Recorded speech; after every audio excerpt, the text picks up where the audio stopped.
ওরা কি পালং শাক নাকি কি করবো ওরা দিয়ে? পালং শাক, পালং পনির করবো। পালং পনির?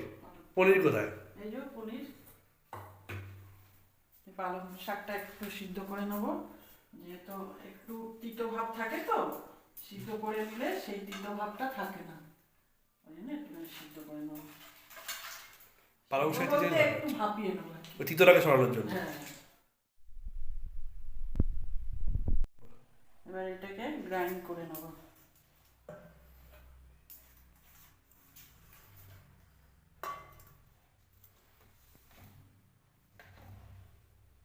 এই 3খানা লঙ্কা আর একটুখানি আদা দিলাম, আর এই সামান্য জিরে দিলাম। কড়াতে তেল দেবো, সামান্য কালো জিরে দিয়ে দিলাম, তারপর পালংটা দিয়ে দিলাম, সামান্য নুন দিয়ে দিলাম, আর সামান্য হলুদ দিয়ে দিলাম, আর এই পনিরটা দিয়ে দেবো।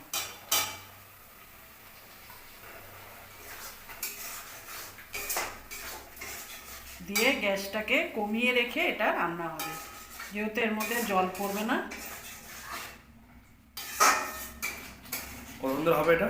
এটা কম করে 10 মিনিট তো হবে, তেল ছেড়ে যাবে, ব্যাস হয়ে যাবে। হয়ে গেছে, চারিদিকে তেল ছেড়ে গেছে। এবারে ওখানে চিনি দিয়ে নেড়ে নামিয়ে দেবো।